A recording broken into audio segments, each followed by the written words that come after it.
Hi, I'm Saurav Ganguly. You're watching. ভারতীয় cricket দলের সাবেক অধিনায়ক সৌরভ গাঙ্গুলি ও তার স্ত্রী ডোনা গাঙ্গুলিকে প্রাণনাশের হুমকি দিয়ে চিঠি পাঠানোর অভিযোগ উঠেছে। এ ঘটনায় সোমবার ঠাকুরপুর থানায় লিখিত অভিযোগ দায়ের করা হয়েছে। পাশাপাশি বিষয়টি রাজ্য গোয়েন্দা বিভাগকেও জানানো হয়েছে। সৌরভের ব্যক্তিগত সচিব তানিয়া ভট্টাচার্য অভিযোগটি দায়ের করেন।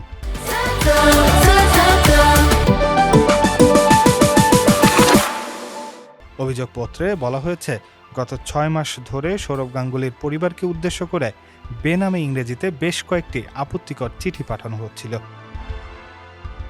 শুরুতে বিষয়টিকে তেমন গুরুত্ব দেওয়া হয়নি, তবে সোমবার পাওয়া সর্বশেষ চিঠিতে সরাসরি সৌরভ ও ডোনাকে প্রাণনাশের হুমকি দেওয়া হয়। এরপরই নিরাপত্তার বিষয়টি বিবেচনায় নিয়ে পুলিশের দ্বারস্থ হয় পরিবার। পুলিশের সূত্রে জানা গেছে, হুমকির চিঠিতে উল্লেখ থাকা একটি ফোন নম্বর ট্রুকলারে অনুসন্ধান করে জৈনক অরুণ কুমারের নাম পাওয়া গেছে। তবে এ ব্যক্তি হুমকির চিঠি পাঠিয়েছেন কিনা তা এখনও নিশ্চিত নয়। বিষয়টি খতিয়ে দেখতে তদন্ত শুরু করেছে পুলিশ। এর আগে ২০১৭ সালেও সৌরভ গাঙ্গুলিকে খুনের হুমকি দেওয়ার অভিযোগ উঠেছিল। ওই ঘটনায় নির্মাল্য মাইতি নামে এক যুবককে গ্রেপ্তার করেছিল পুলিশ। ডেস্ক রিপোর্ট, সমকাল।